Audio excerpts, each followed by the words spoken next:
Hi and welcome. This time around we have a really quick project, at least what I hope will be a quick project. We have these battery boxes. You saw me make the seam welder fixture last time.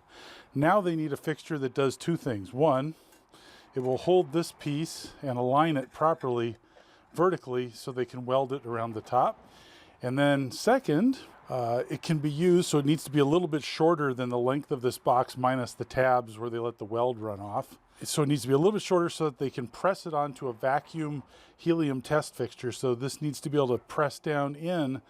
And so since the edge of this is going to make this seal, it needs to press down into the material they're using for the fixture on the vacuum test fixture. So the length of this actually is going to be 100 thousandths less than the top and 30 thousandths less from the bottom. So it's pretty straightforward. We got to drill a hole all the way through. That might be a trick because this is a pretty long piece. It's 6 inches. So drilling 6 inches on the mill can be challenging. I don't know if I have enough headroom. What I do sometimes, I take the drill bit and I stick it straight in the collet, and that's a good way to get around it. I don't know if I can still do 6 inches, but we'll see. So we're going to try and do 6 inches there, and then we've got to do some relief slots on both sides to allow the vacuum to pull all the way around the edges, because you're checking this junction here around the outside of the battery box. All right, so we need to dimension some stock, and we need a lot of material to come off. It's like a 1/4 inch here, 1/4 inch on the thickness, and almost a 1/2 inch on the length. So we're just going to use this face mill. I thought about turning this on its side because there's an extra 1/4 inch of material. Just doing the one mill, doing all sides at the same time. But the only sides that are important to be perpendicular are the far sides. The rest of this is going to be made undersized so it slips in the can easily. Its only job is to set height so it doesn't need to fit the outside dimensions carefully.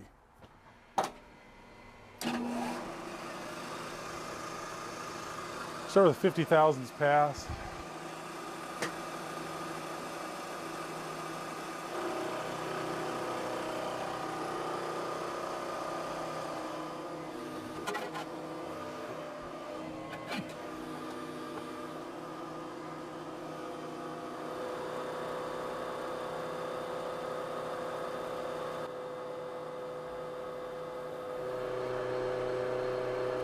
We're just going to trim the bar to length now, and the way I'm going to do that is first I'm going to take a really light pass off one side, flip it 180, and then we'll take the other side to final dimension.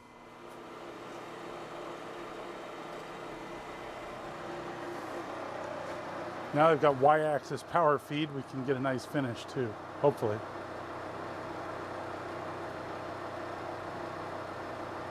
This is conventional milling. Going back the other direction will be climb milling.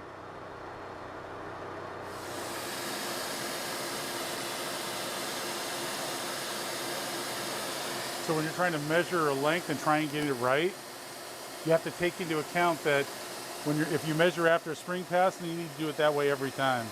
When putting in or taking out an end mill, I found that this 1/8 inch leather underneath between the table and the end mill is good to protect the corners of your end mill, especially the non-radiused ones, because they often fall out unexpectedly and then you can end up losing the corner. And I can't tell you how many times it took me to learn that lesson. And now that I do this, it almost never falls. But in any case, this is a very expensive end mill need to protect. It'd be nice to do a test fit with the can right now, but I can't. It won't go in because these corners are radius, 60 thousandths, and these are sharp, so I need to take off the corners off of this entire block. I think we're going to use a chamfer mill to put the 45 on these corners, and so I need to know that edge. And what I'll do is I can just keep flipping the part. I need to figure out my final depth. Take a quick skim pass here.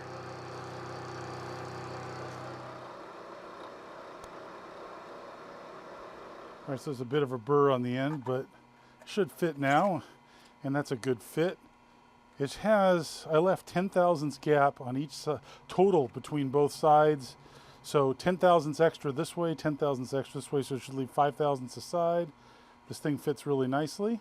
Mounting this vertically leaves very little room. I'm almost at the bottom of my travel. I'm going to take the normal quill handle off, replace it with the brilliant tangent engineering wheel because I'm going to have to peck at this a lot. Love this thing. Every time I drill, I pretty much put it on unless it's just a one-off.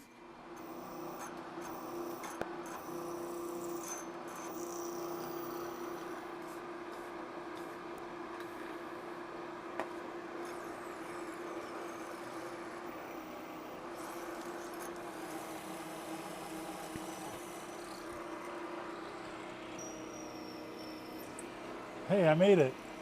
Holy cow. Well, I guess that tells you what the limits are, huh?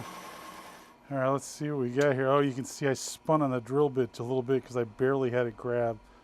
It's not good for the collet at all. I just had just the tip of this guy, and when it spun there, not good for either of them.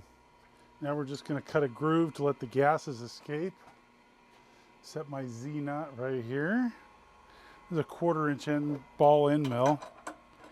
So I set my 0, then I lift up a little bit, then I can come off the part, and we can go down. Well, why don't we just do pretty close to the complete radius.